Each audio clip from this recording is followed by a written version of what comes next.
en Caldea, Egipto y otros lugares se anuncia el nacimiento de María. En el país de los Reyes Magos, mujeres videntes tuvieron visiones del nacimiento de la Santísima Virgen. Ellas decían a los sacerdotes que había nacido una virgen, para saludar a la cual habían bajado muchos espíritus del cielo, que otros espíritus malignos se lamentaban de ello. También los Reyes Magos, que observaban los astros, vieron figuras y representaciones del acontecimiento.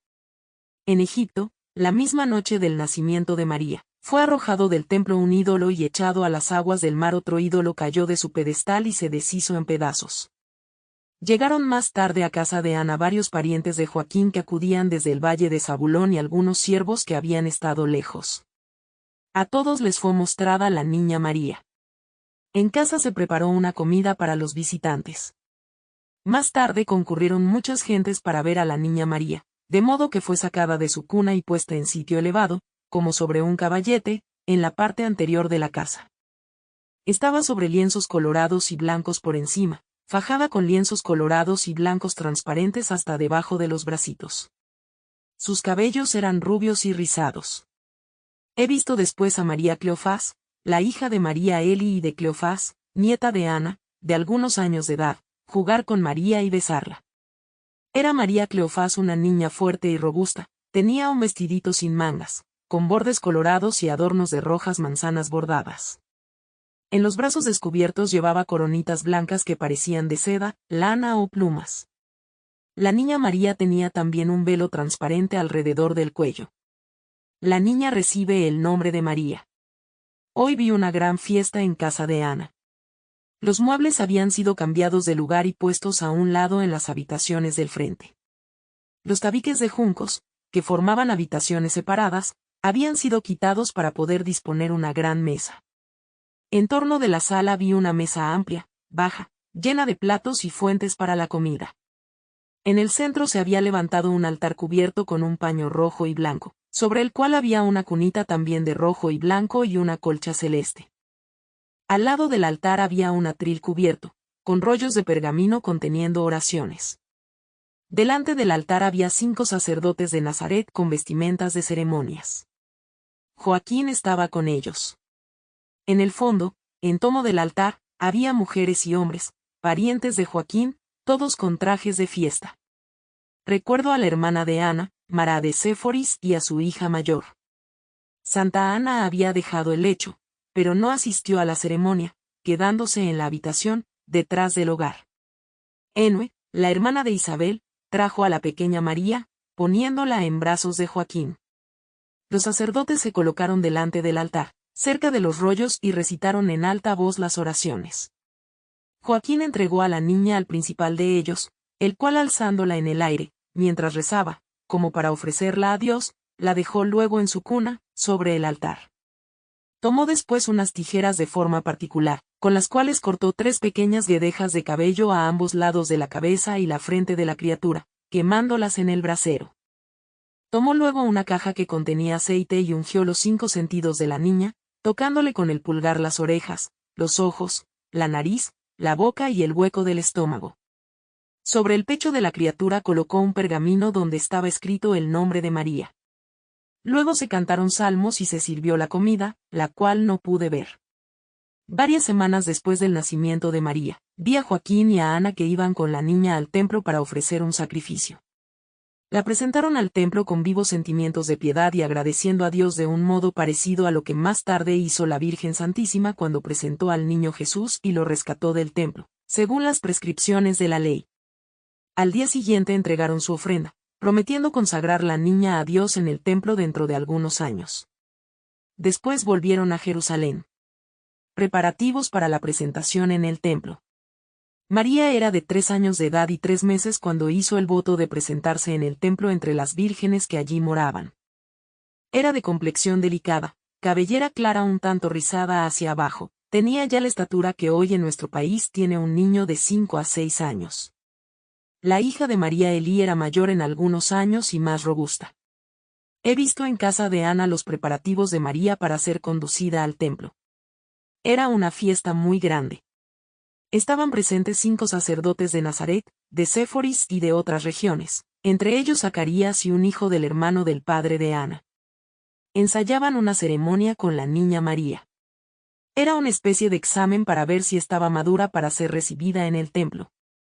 Además de los sacerdotes estaban presentes la hermana de Ana de Séforis y su hija, María Elí y su hijita y algunas pequeñas niñas y parientes. Los vestidos, en parte cortados por los sacerdotes y arreglados por las mujeres, le fueron puestos en esta ocasión a la niña en diversos momentos, mientras le dirigían preguntas. Esta ceremonia tenía un aire de gravedad y de seriedad, aun cuando algunas preguntas estaban hechas por el anciano sacerdote con infantil sonrisa, las cuales eran contestadas siempre por la niña, con admiración de los sacerdotes y lágrimas de sus padres. Había para María 3 clases de vestidos, que se pusieron en 3 momentos. Esto tenía lugar en un gran espacio junto a la sala del comedor, que recibía la luz por una abertura cuadrangular abierta en el techo, a menudo cerrada con una cortina. En el suelo había un tapete rojo y en medio de la sala un altar cubierto de paño rojo y encima blanco transparente. Sobre el altar había una caja con rollos escritos y una cortina que tenía dibujada o bordada la imagen de Moisés, envuelto en su gran manto de oración y sosteniendo en sus brazos las tablas de la ley. He visto a Moisés siempre de anchas espaldas, cabeza alta, nariz grande y curva, y en su gran frente 2 elevaciones vueltas un tanto una hacia otra, todo lo cual le daba un aspecto muy particular. Estas especies de cuernos los tuvo ya Moisés desde niño, como 2 verrugas. El color de su rostro oscuro de fuego y los cabellos rubios. He visto a menudo semejante especie de cuernos en la frente de antiguos profetas y ermitaños y a veces una sola de estas excrescencias en medio de la frente. Sobre el altar estaban los 3 vestidos de María. Había también palunos y lienzos obsequiados por los parientes para el arreglo de la niña. Frente al altar veíase, sobre gradas, una especie de trono.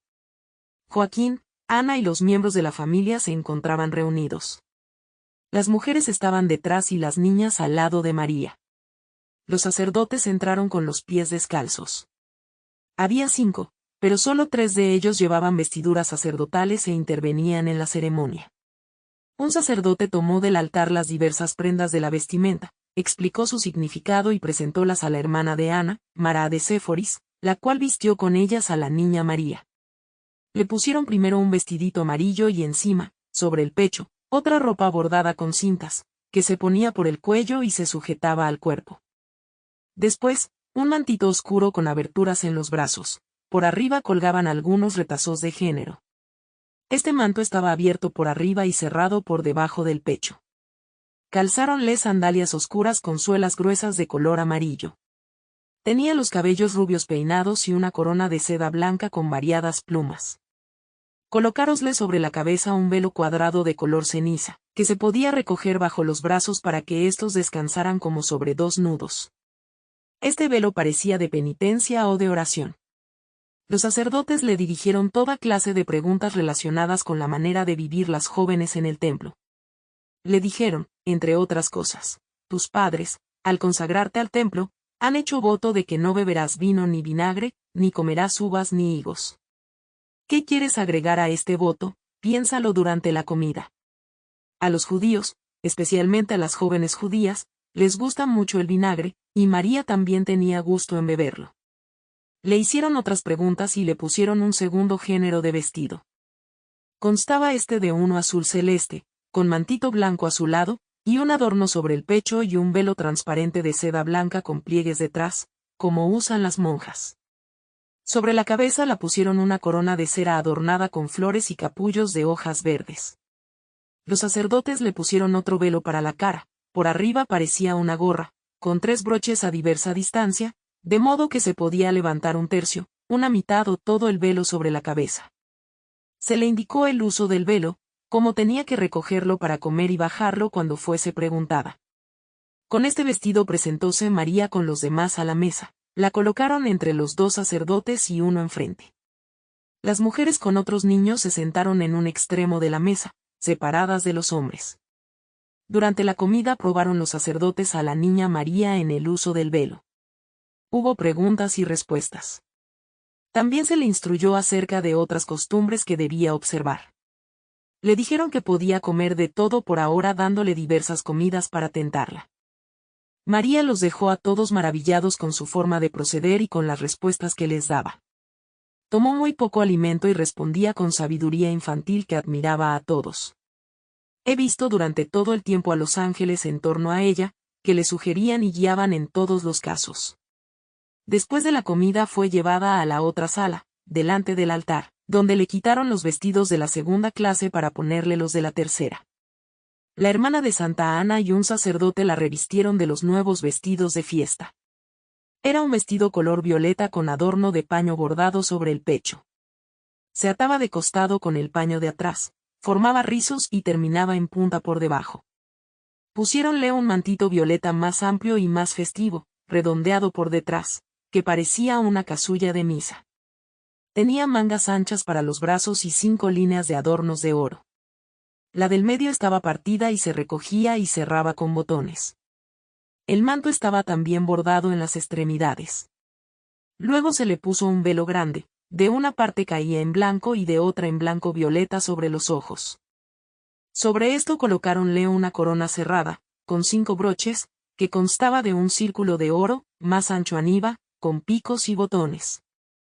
Esta corona estaba revestida de seda por fuera, con rositas y 5 perlas de adorno. Los 5 arcos terminales eran de seda y tenían un botón. El escapulario del pecho estaba unido por detrás, por delante, tenía cintas. El manto estaba sujeto por delante sobre el pecho. Revestida en esta forma fue la niña María llevada sobre las gradas del altar. Las niñas rodeaban el altar de uno y otro lado.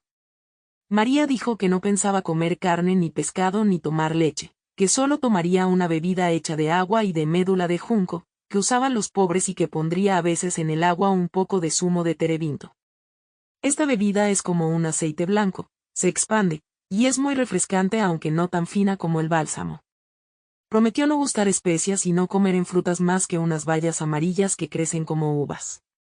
Conozco estas bayas, las comen los niños y la gente pobre. También dijo que quería descansar sobre el suelo y levantarse 3 veces durante la noche para rezar. Las personas piadosas, Ana y Joaquín lloraban al oír estas cosas. El anciano Joaquín, abrazando a su hija, le decía: «Ah, hija. Esto es muy duro de observar. Si quieres vivir en tanta penitencia creo que no te podré ver más, a causa de mi avanzada edad». Era una escena muy conmovedora. Los sacerdotes le dijeron que se levantara solo una vez, como las demás, y le hicieron otras propuestas para mitigar sus abstinencias. Le impusieron comer otros alimentos, como el pescado, en las grandes festividades. Había en Jerusalén, en la parte baja de la ciudad, un gran mercado de pescados, que recibía el agua de la piscina de Betseda. Un día que faltó el agua, Herodes el Grande quiso construir allí un acueducto, vendiendo, para lograr dinero, vestiduras sacerdotales y vasos sagrados del templo. Por este motivo hubo un intento de sublevación, pues los esenios, encargados de la inspección de las vestiduras sacerdotales, acudieron a Jerusalén de todas partes del país y se opusieron firmemente. Recordé en este momento estas cosas. Por último dijeron los sacerdotes: muchas de las otras niñas que van al templo sin pagar su manutención y sus vestidos, se comprometen, con el consentimiento de sus padres, a lavar los vestidos de los sacerdotes manchados con la sangre de las víctimas, y otros paños burdos, trabajo muy pesado que lastima las manos. Tú no necesitas hacer esto, porque tus padres te costean tu manutención. María respondió prontamente que quería hacer también eso, si era tenida por digna de hacerlo. Joaquín se emocionó grandemente al oírla. Mientras se hacían estas ceremonias vi que María, en varias ocasiones, había crecido de tal modo ante ellos, que los superaba en altura. Era una señal de la gracia y de su sabiduría. Los sacerdotes se mostraron serios, con grata admiración. Por último fue bendecida la niña María por el sacerdote. La he visto de pie sobre el tronito resplandeciente. 2 sacerdotes estaban a su lado, otro, delante. Los sacerdotes tenían rollos en las manos y rezaban preces sobre ella con las manos extendidas. Tuve una admirable visión de María. Me parecía que por la bendición se hacía transparente. Vi una gloria de indescriptible esplendor y dentro de ella el misterio del arca de la alianza como si estuviese en un brillante vaso de cristal. Luego vi el corazón de María que se abría en 2 como una puertecita del templete, y el misterio sacramental del arca de la alianza penetró en su corazón. En tomo de este misterio había formado un tabernáculo de variadas y muy significativas piedras preciosas. Entró en el corazón, como el arca en el Santísimo, como el ostensorio en el tabernáculo. Vi a la niña María como transformada, flotando en el aire. Con la entrada del sacramento en el corazón de María, que se cerró luego, lo que era figura pasó a ser realidad y posesión, y vi que la niña estuvo desde entonces como penetrada de una ardorosa concentración interior. Vi también, durante esta visión, que Zacarías recibió una interna persuasión o una celestial revelación de que María era el vaso elegido del misterio o sacramento. Había recibido él un rayo de luz que yo vi salir de María. Después de esto condujeron los sacerdotes a la niña a donde estaban sus padres. Ana levantó a su hija en alto y estrechándola contra su pecho la besó con interna dulzura y afecto, mezclada de veneración. Joaquín, muy conmovido, le dio la mano, lleno de admiración y veneración. La hermana mayor de María Santísima, María de Eli, abrazó a la niña con más vivacidad que Santa Ana, que era una mujer muy reservada, moderada y muy medida en todos sus actos. La sobrinita, María Cleofás, le echó los brazos al cuello, como hacen las criaturas. Después los sacerdotes tomaron a la niña de nuevo, le quitaron los vestidos simbólicos y le pusieron sus acostumbrados vestidos. Todavía los he visto de pie, tomando algún líquido de un recipiente, y luego partir. La partida hacia el templo de Jerusalén. He visto a Joaquín, a Ana y a su hija mayor, María de Eli, ocupados toda la noche preparando paquetes y utensilios. Ardía una lámpara con varias mechas. A María Eli la veía con una lucir de un lado a otro. Unos días antes Joaquín había mandado a sus siervos que eligieran 5 de cada especie de los animales de sacrificio. Entre los mejores y los había despachado para el templo. Formaban estos animales una hermosa majada. Después tomó 2 animales de carga y los fue cargando con toda clase de paquetes, vestidos para la niña y regalos para el templo.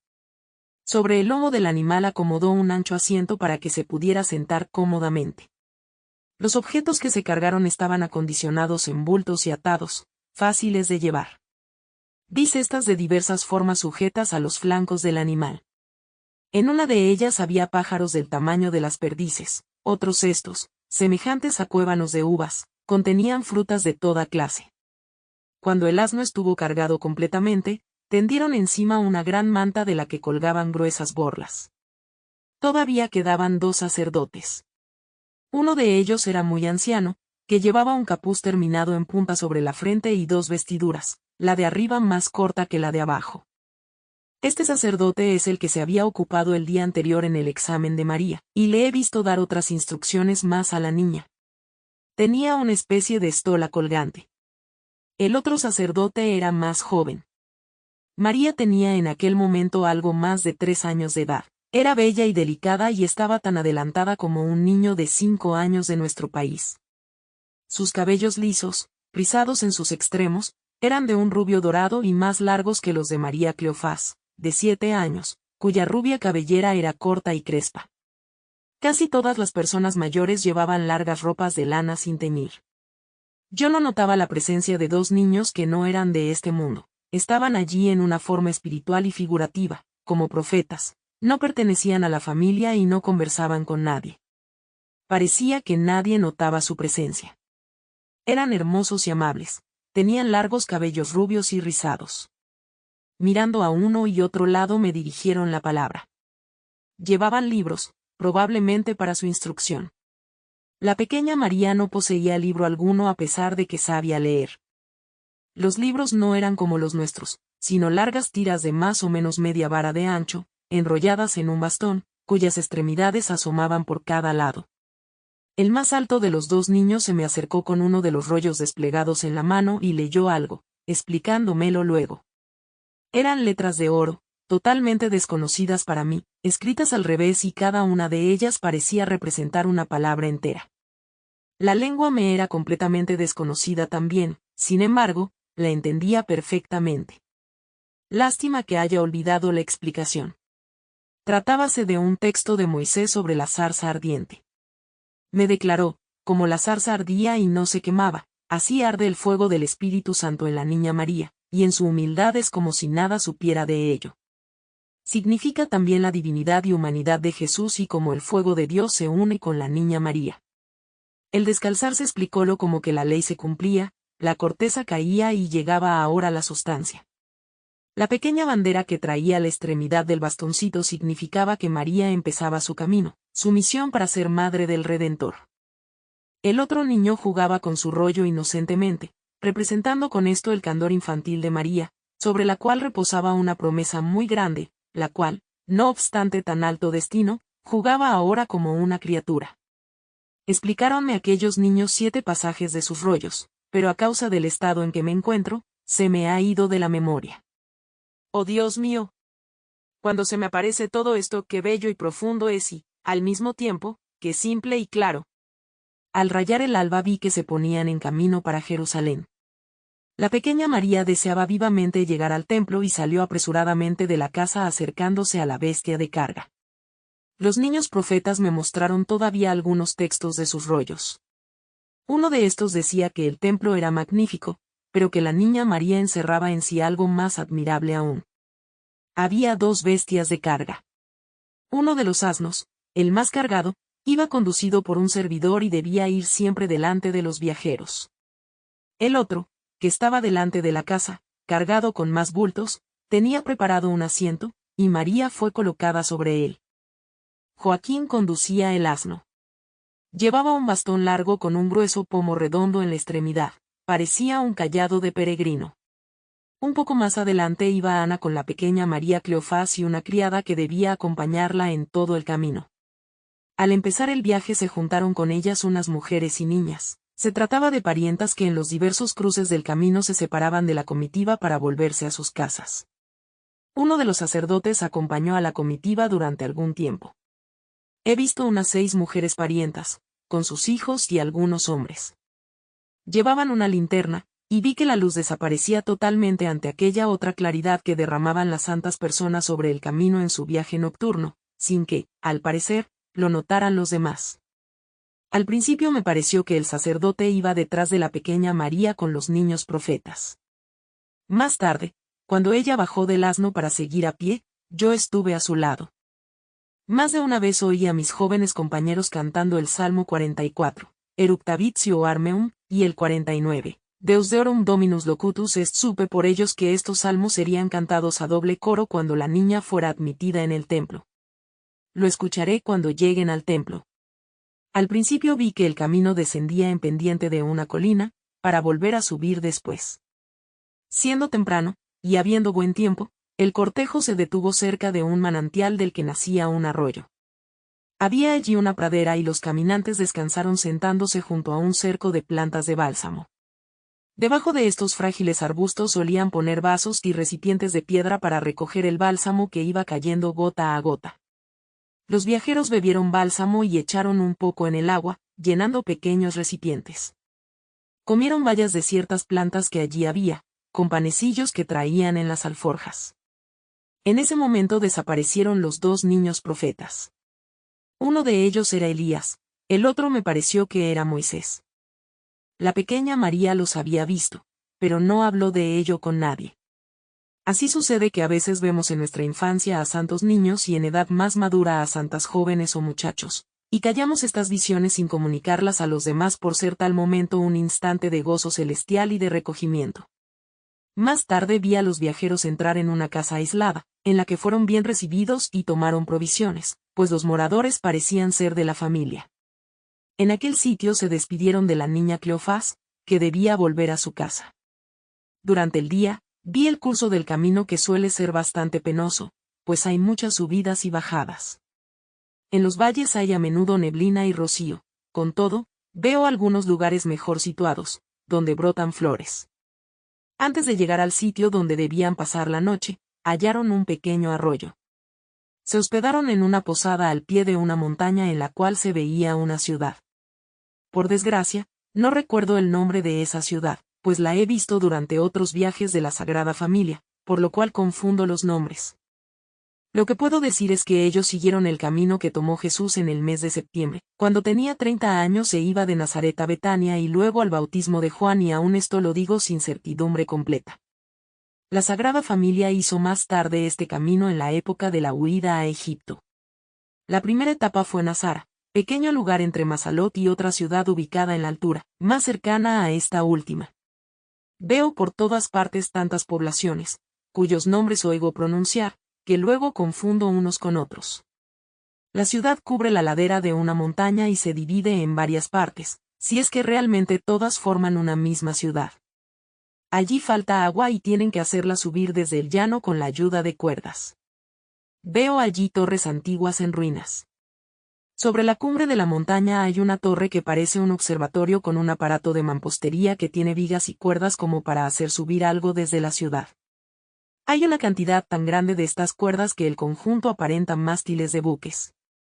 Debe haber como una hora de camino desde abajo a la cumbre de la montaña, desde donde se disfruta de una espléndida vista muy extensa. Los caminantes entraron en una posada situada en la llanura.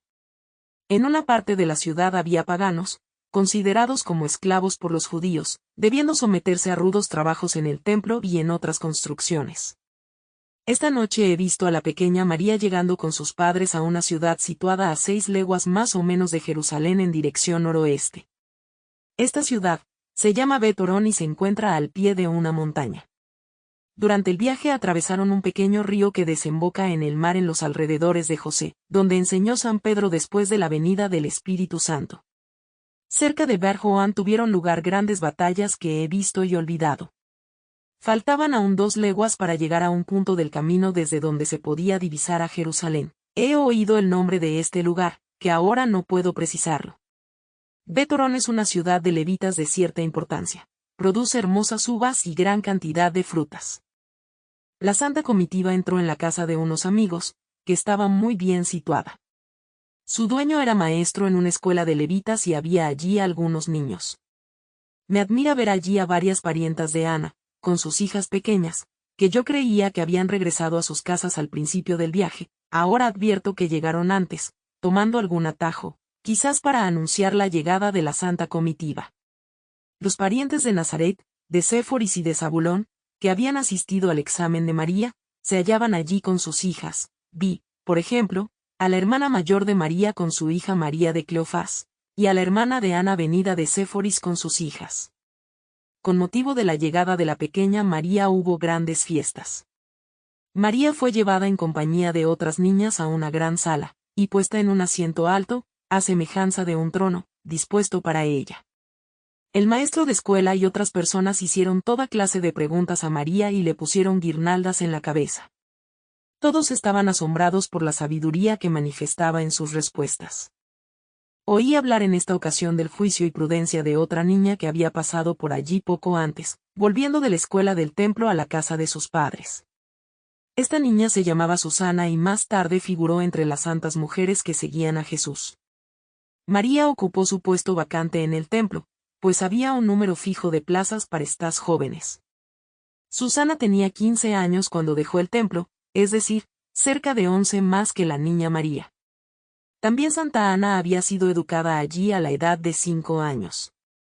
La pequeña María estaba llena de júbilo por hallarse tan cerca del templo. He visto a Joaquín que le estrechaba entre sus brazos, llorando y diciéndole, «Hija mía, ya no volveré a verte». Habían preparado comida y mientras estaban en la mesa, vi a María ir de un lado a otro, apretarse contra su madre, llena de gracia, o, deteniéndose detrás de ella, echarle los bracitos al cuello. Esta mañana muy temprano vi a los viajeros salir de Bet Horón para dirigirse a Jerusalén. Todos los parientes con sus criaturas se habían juntado a ellos y lo mismo los dueños de la casa. Llevaban regalos para la niña, consistentes en ropas y frutas. Me parece ver una fiesta en Jerusalén. Supe que María tenía en ese momento 3 años y 3 meses. En su viaje no fueron a Usencera ni a Gofna, a pesar de tener allí amistades, pasaron solo por los alrededores. Vi que el maestro de los levitas con su familia los acompañó a Jerusalén. Cuanto más se acercaban a la ciudad, tanto más se mostraba María contenta y ansiosa. Solía correr delante de sus padres. La ciudad de Jerusalén hoy al mediodía he visto llegar la comitiva que acompañaba a María al templo de Jerusalén. Jerusalén es una ciudad extraña. No hay que pensar que sea como una de nuestras ciudades, con tanta gente en las calles.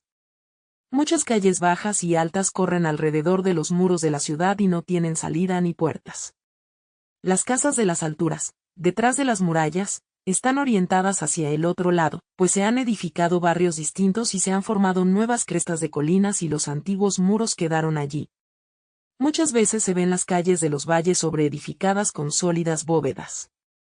Las casas tienen sus patios y piezas orientadas hacia el interior. Hacia la calle solo hay puertas y terrazas sobre los muros. Generalmente las casas son cerradas.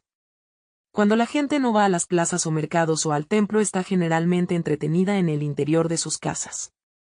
Hay silencio en las calles, fuera de los lugares de mercado o de ciertos palacios, donde se ve ir y venir a soldados y viajeros. En ciertos días en que están casi todos en el templo, las calles parecen como muertas. A causa de las calles solitarias, de los profundos valles y de la costumbre de permanecer las gentes en sus casas, es que Jesús podía ir y venir con sus discípulos sin ser molestado. Por lo general falta agua en la ciudad. Frecuentemente se ven edificios altos a donde es llevada y torres hacia las cuales es bombeada el agua. En el templo se tiene mucho cuidado con el agua porque hay que purificar muchos vasos y lavar las ropas sacerdotales. Se ven grandes maquinarias y artefactos para bombear el agua a los lugares elevados. Hay muchos mercaderes y vendedores en la ciudad, están casi siempre en los mercados o en lugares abiertos, bajo tiendas de campaña. Veo, por ejemplo, no lejos de la puerta de las ovejas, a mucha gente que negocia con alhajas, oro, objetos brillantes y piedras preciosas. Las casitas que habitan son muy livianas, pero sólidas, de color pardo, como si estuviesen cubiertas con pez o betún. Adentro hacen sus negocios. Entre una tienda y otra están extendidas lonas, debajo de las cuales muestran sus mercaderías. Hay, sin embargo, otras partes de la ciudad donde hay mayor movimiento y se ven gentes que van y vienen cerca de ciertos palacios. Comparada Jerusalén con la Roma antigua, que he visto, esta ciudad era mucho más bulliciosa en las calles, tenía aspecto más agradable y no era tan desigual ni empinada. La montaña sobre la cual se halla el templo está rodeada, por el lado en que la pendiente es más suave, de casas que forman varias calles detrás de espesos muros. Estas casas están construidas sobre terrazas colocadas unas sobre otras. Allí viven los sacerdotes y los servidores subalternos del templo, que hacen trabajos más rudos, como la limpieza de los fosos, donde se echan los desperdicios provenientes de los sacrificios de animales. Hay un costado norte, creo, donde la montaña del templo es muy escarpada. En todo lo alto, alrededor de la cumbre, se halla una zona verde formada por pequeños jardines pertenecientes a los sacerdotes.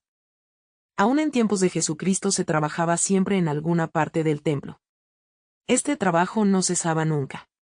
En la montaña del templo había mucho mineral, que se fue sacando y empleando en la construcción del mismo edificio. Debajo del templo hay fosos y lugares donde funden el metal. No pude encontrar en este gran templo un lugar donde poder rezar a gusto. Todo el edificio es admirablemente macizo, alto y sólido. Los numerosos patios son estrechos y sombríos, llenos de andamios y de asientos. Cuando hay mucha gente causa miedo encontrarse apretado entre los espesos muros y las gruesas columnas. Tampoco me gustan los continuos sacrificios y la sangre derramada en abundancia, a pesar de que esto se hace con orden e increíble limpieza. Hacía mucho tiempo que no había visto con tanta claridad, como hoy, los edificios, los caminos y los pasajes. Pero son tantas las cosas que hay aquí que me es imposible describirlas con detalles.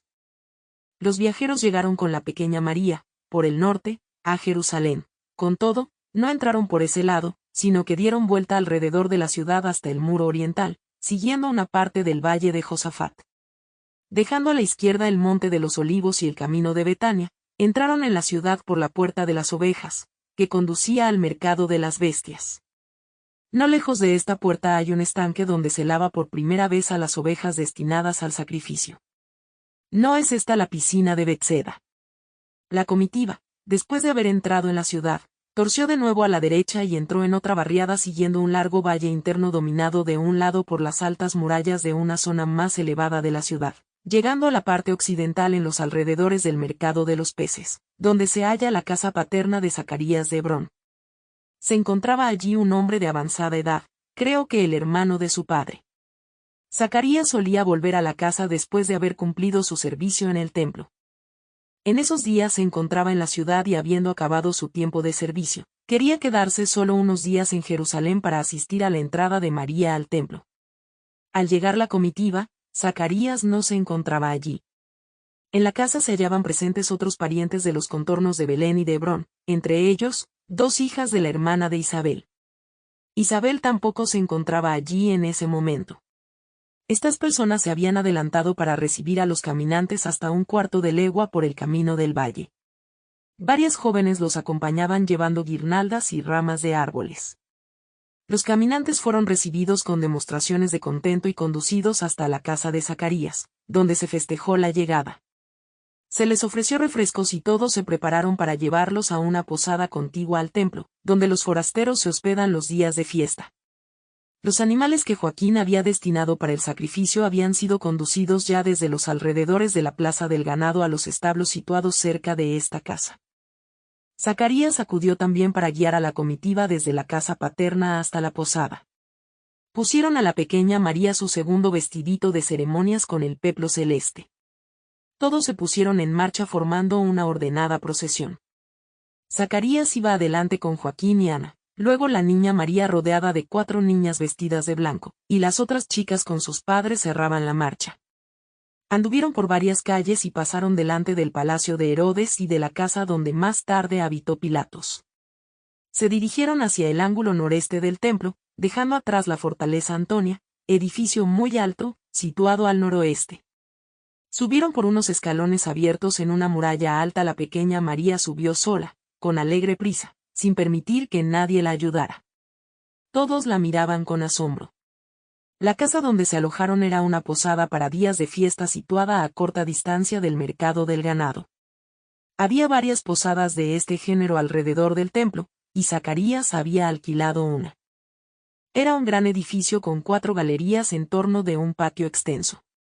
En las galerías se hallaban los dormitorios, así como largas mesas muy bajas. Había una sala espaciosa y un hogar para la cocina. El patio para los animales enviados por Zacarías estaba muy cerca. A ambos lados del edificio habitaban los servidores del templo que se ocupaban de los sacrificios. Al entrar los forasteros se les lavaron los pies, como se hacía con los caminantes, los de los hombres fueron lavados por hombres, y las mujeres hicieron este servicio con las mujeres. Entraron luego en una sala en medio de la cual se hallaba suspendida una gran lámpara de varios brazos sobre un depósito de bronce lleno de agua, donde se lavaron la cara y las manos. Cuando hubieron quitado la carga al asno de Joaquín, un sirviente lo llevó a la cuadra. Joaquín había dicho que sacrificaría y siguió a los servidores del templo hasta el sitio donde se hallaban los animales, a los cuales examinaron. Joaquín y Ana se dirigieron luego con María a la habitación de los sacerdotes, situada más arriba. Aquí la niña María, como elevada por el espíritu interior, subió ligerísimamente los escalones con un impulso extraordinario. Los 2 sacerdotes que se hallaban en la casa los recibieron con grandes muestras de amistad. Uno era anciano y el otro más joven.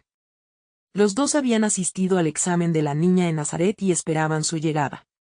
Después de haber conversado del viaje y de la próxima ceremonia de la presentación, hicieron llamar a una de las mujeres del templo. Era esta una viuda anciana que debía encargarse de velar por la niña. Habitaba en la vecindad con otras personas de su misma condición, haciendo toda clase de labores femeniles y educando a las niñas. Su habitación se encontraba más apartada del templo que las salas adyacentes, donde habían sido dispuestos, para las mujeres y las jóvenes consagradas al servicio del templo, pequeños oratorios desde los cuales podían ver el santuario sin ser vistas por los demás. La matrona que acababa de llegar estaba tan bien envuelta en su ropaje que apenas podía vérsele la cara. Los sacerdotes y los padres de María se la presentaron, confiándola a sus cuidados. Ella estuvo dignamente afectuosa, sin perder su gravedad. La niña María se mostró humilde y respetuosa. La instruyeron en todo lo que se relacionaba con la niña y su entrada solemne en el templo. Aquella mujer bajó con ellos a la posada, tomó el ajuar que pertenecía a la niña y se lo llevó a fin de prepararlo todo en la habitación que le estaba destinada. La gente que había acompañado a la comitiva desde la casa de Zacarías, regresó a su domicilio, quedando en la posada solamente los parientes. Las mujeres se instalaron allí y prepararon la fiesta que debía tener lugar al día siguiente. Joaquín y algunos hombres condujeron las víctimas al templo al despuntar el nuevo día y los sacerdotes las revisaron nuevamente. Algunos animales fueron desechados y llevados enseguida a la plaza del ganado. Los aceptados fueron conducidos al patio donde habrían de ser inmolados. Vi allí muchas cosas que ya no es posible decirlas en orden. Recuerdo que antes de inmolar, Joaquín colocaba su mano sobre la cabeza de la víctima, debiendo recibir la sangre en un vaso y también algunas partes del animal. Había varias columnas, mesas y vasos. Se cortaba, se repartía y ordenaba todo. Se quitaba la espuma de la sangre y se ponía aparte la grasa, el hígado, el vaso, salándose todo esto. Se limpiaban los intestinos de los corderos, rellenándolos con algo y volviéndolos a poner dentro del cuerpo, de modo que el animal parecía entero, y se ataban las patas en forma de cruz. Luego, una gran parte de la carne era llevada al patio donde las jóvenes del templo debían hacer algo con ella, quizás prepararla para alimento de los sacerdotes o ellas mismas. Todo esto se hacía con un orden increíble. Los sacerdotes y levitas iban y venían, siempre de dos en dos. Este trabajo complicado y penoso se hacía fácilmente, como si se efectuase por sí solo. Los trozos destinados al sacrificio quedaban impregnados en sal hasta el día siguiente, en que debían ser ofrecidos sobre el altar. Hubo hoy una gran fiesta en la posada, seguida de una comida solemne. Habría unas 100 personas, contados los niños. Estaban presentes unas 24 niñas de diversas edades, entre ellas Serapia, que fue llamada Verónica después de la muerte de Jesús. Era bastante crecida, como de unos 10 o 12 años. Se tejieron coronas y guirnaldas de flores para María y sus compañeras, adornándose también 7 candelabros en forma de cetro sin pedestal. En cuanto a la llama que brillaba en su extremidad, no sé si estaba alimentada con aceite, cera u otra materia. Durante la fiesta entraron y salieron numerosos sacerdotes y levitas. Tomaron parte en el banquete, y al expresar su asombro por la gran cantidad de víctimas ofrecidas para el sacrificio, Joaquín les dijo que en recuerdo de la afrenta recibida en el templo, al ser rechazado su sacrificio, y a causa de la misericordia de Dios que había escuchado su oración, había querido demostrar su gratitud de acuerdo con sus medios. Hoy pude ver a la pequeña María paseando con las otras jóvenes en torno de su casa. Otros detalles los he olvidado completamente. Presentación de María en el templo. Esta mañana fueron al templo, Zacarías, Joaquín y otros hombres. Más tarde fue llevada María por su madre en medio de un acompañamiento solemne. Ana y su hija María Eli, con la pequeña María Cleofás, marchaban delante. Iba luego la Santa Niña María con su vestidito y su manto azul celeste, los brazos y el cuello adornados con guirnaldas. Llevaba en la mano un cirio ceñido de flores. A su lado caminaban 3 niñitas con cirios semejantes.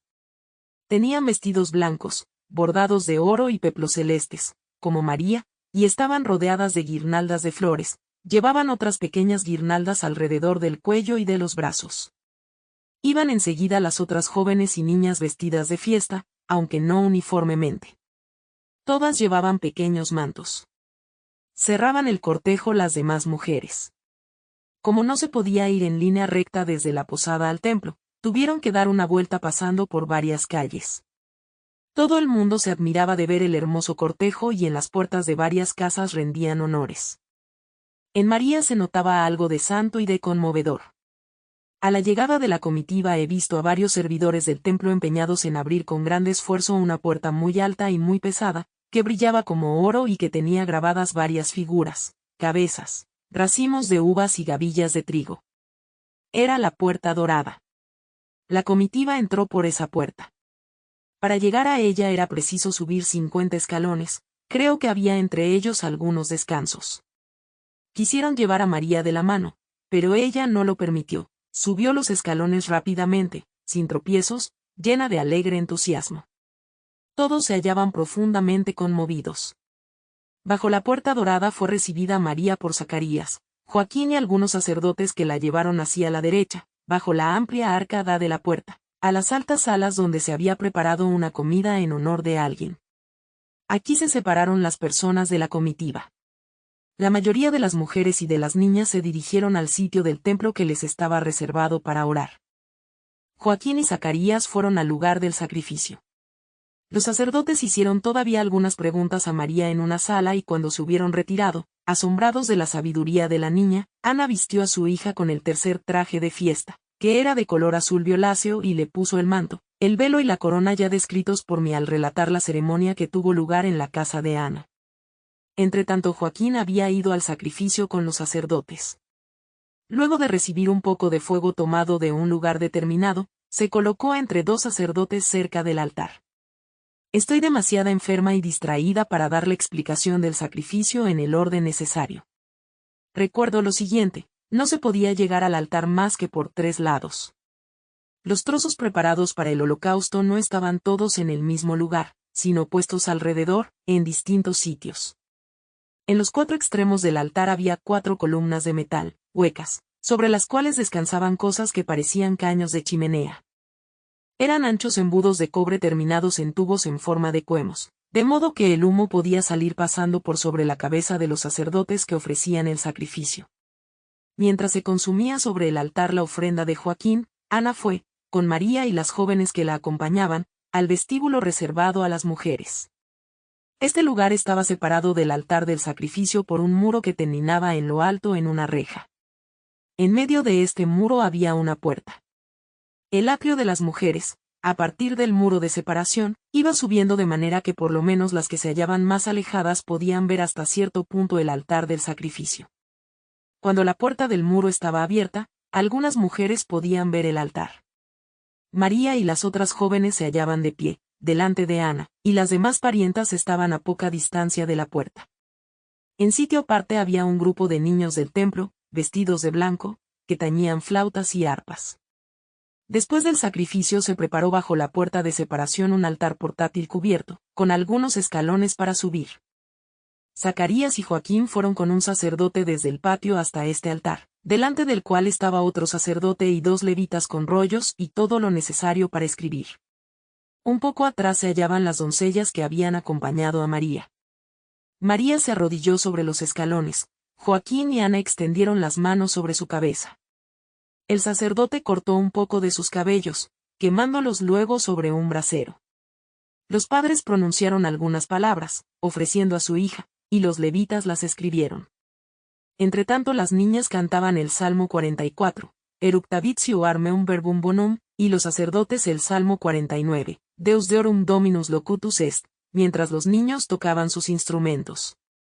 Observé entonces que 2 sacerdotes tomaron a María de la mano y la llevaron por unos escalones hacia un lugar elevado del muro, que separaba el vestíbulo del santuario. Colocaron a la niña en una especie de nicho en el centro de aquel muro, de manera que ella pudiera ver el sitio donde se bailaban, puestos en fila, varios hombres que me parecieron consagrados al templo. 2 sacerdotes estaban a su lado, había otros 2 en los escalones, recitando en alta voz oraciones escritas en rollos. Del otro lado del muro se hallaba de pie un anciano príncipe de los sacerdotes, cerca del altar, en un sitio bastante elevado que permitía vérsele el busto. Yo lo vi presentando el incienso, cuyo humo se esparció alrededor de María. Durante esta ceremonia vi en torno de María un cuadro simbólico que pronto llenó el templo y lo oscureció.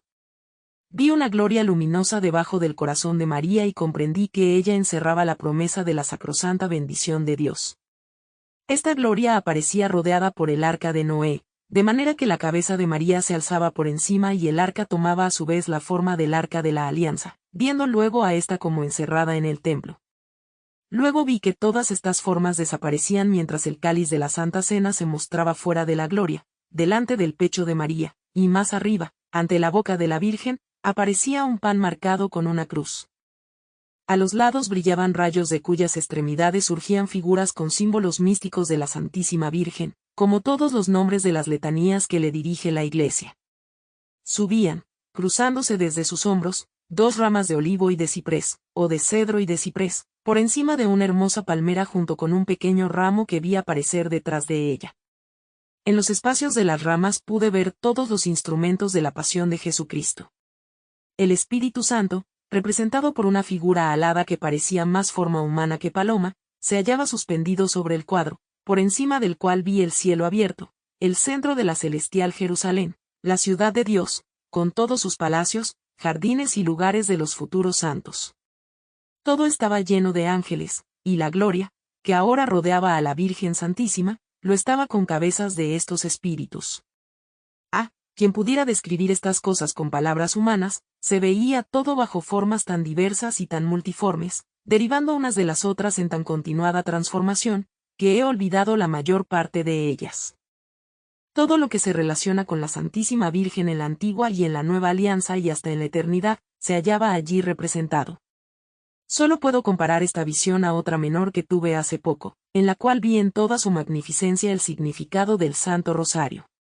Muchas personas, que se creen sabias, comprenden esto menos que los pobres y humildes que lo recitan con simplicidad, pues estos acrecientan el esplendor con su obediencia, su piedad y su sencilla confianza en la Iglesia, que recomienda esta oración.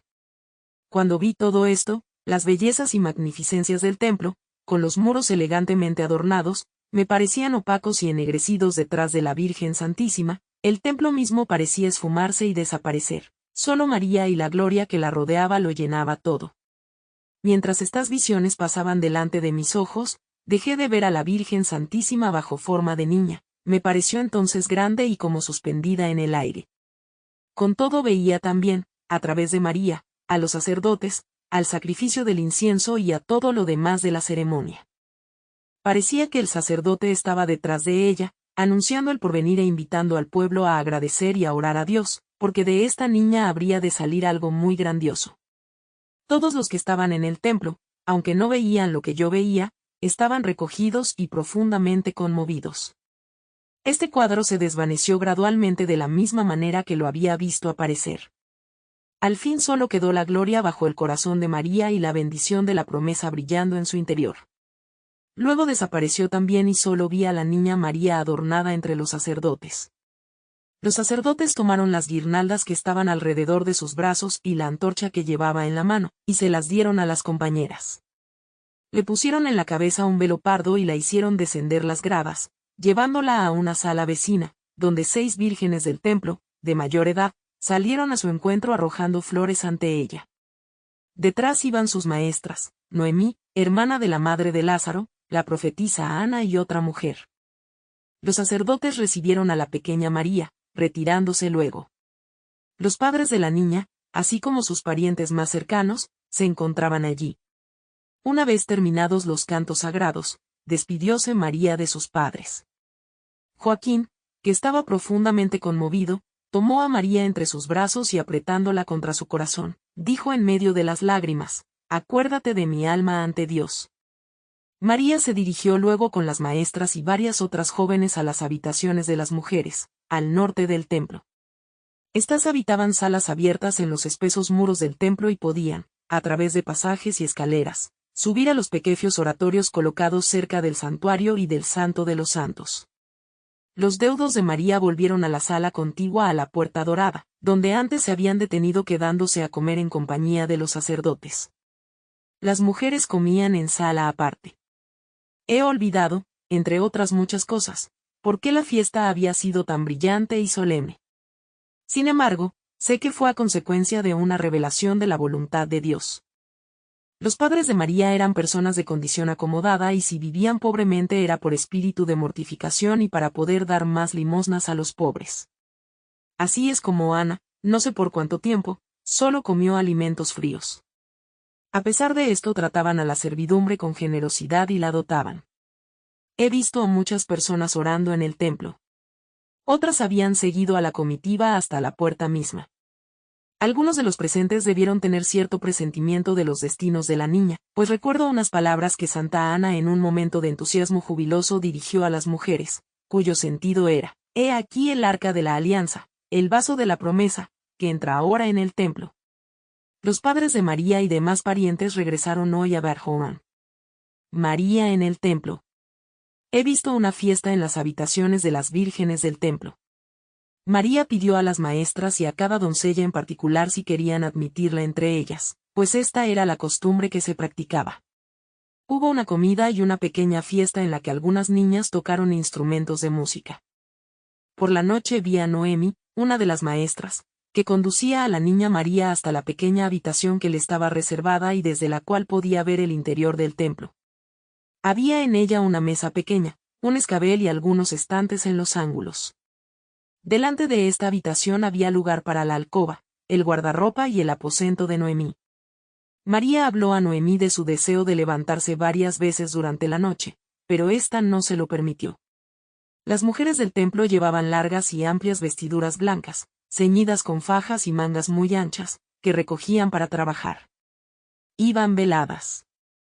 No recuerdo haber visto nunca a Herodes que haya hecho reconstruir de nuevo la totalidad del templo. Solo vi que durante su reinado se hicieron diversos cambios.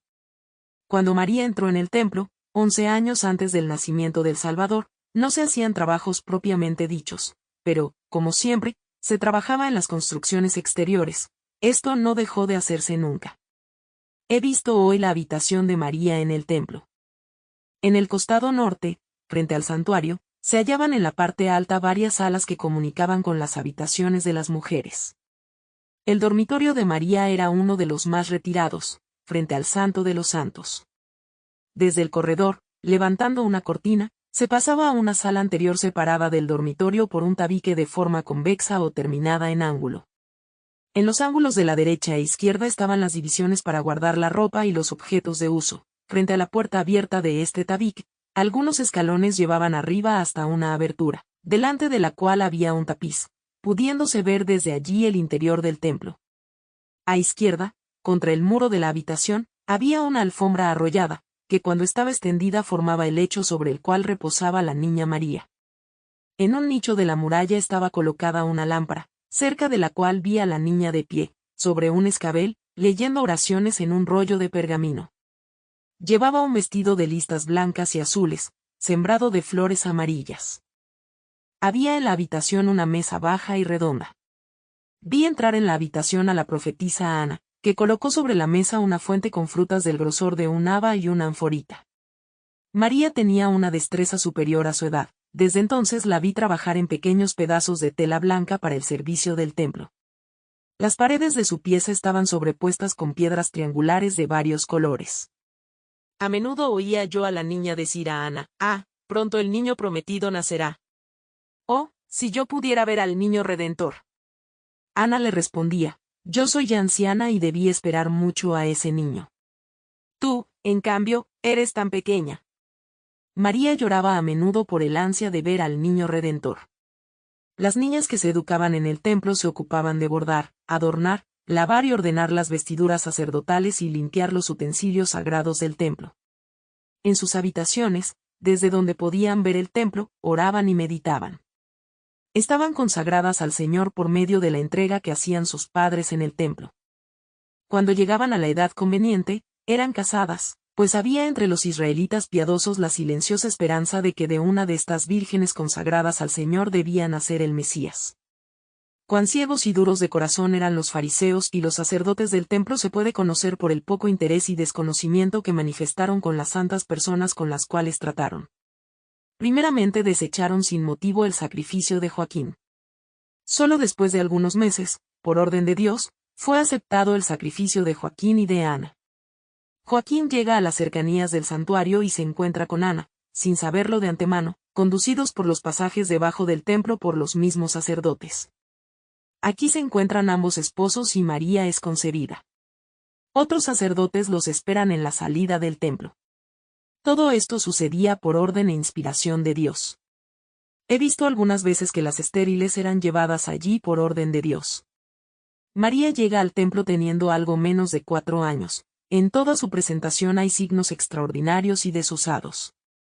La hermana de la madre de Lázaro viene a ser la maestra de María, la cual aparece en el templo con tales señales no comunes que algunos sacerdotes ancianos escribían en grandes libros acerca de esta niña extraordinaria.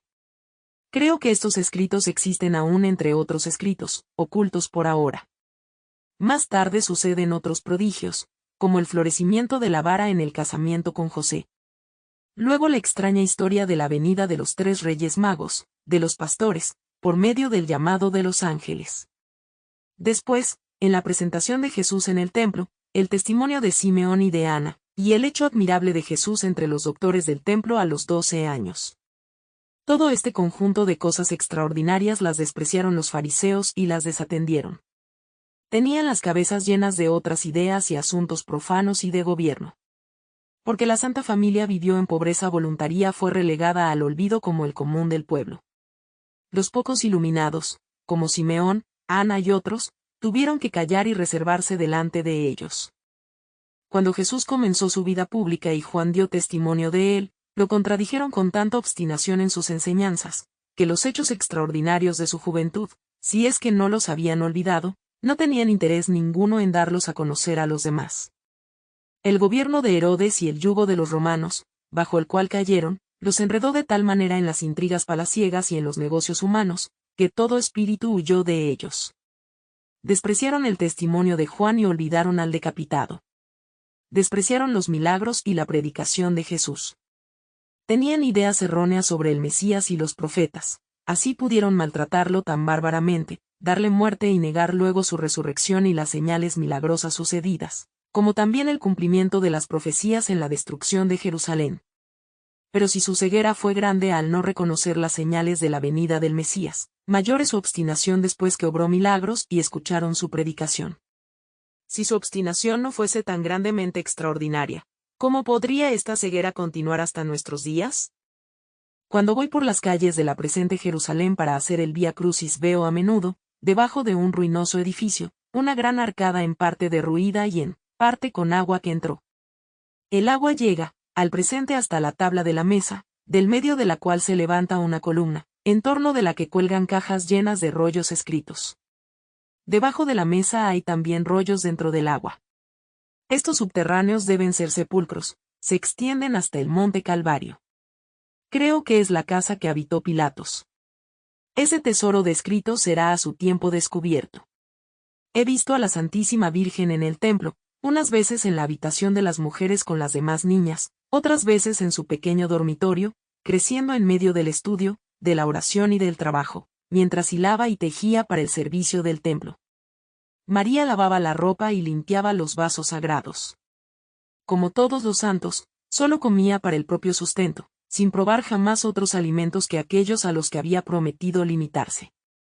Pude verla a menudo entregada a la oración y a la meditación. Además de las oraciones vocales prescritas en el templo, la vida de María era una aspiración incesante hacia la redención, una plegaria interior continua. Hacía todo esto con gran serenidad y en secreto, levantándose de su lecho e invocando al Señor cuando todos dormían. A veces la vi llorando, resplandeciente, durante la oración. María rezaba con el rostro velado. También se cubría cuando hablaba con los sacerdotes o bajaba a una habitación vecina para recibir su trabajo o entregar el que había terminado. En 3 lados del templo estaban estas habitaciones, que parecían semejantes a nuestras sacristías. Se guardaban en ellas los objetos que las mujeres encargadas debían cuidar o confeccionar. He visto a María en estado de éxtasis continuo y de oración interior. Su alma no parecía hallarse en la tierra y recibía a menudo consuelos celestiales. Suspiraba continuamente por el cumplimiento de la promesa y en su humildad apenas podía formular el deseo de ser la última entre las criadas de la Madre del Redentor. La maestra que la cuidaba era Noemí, hermana de la madre de Lázaro.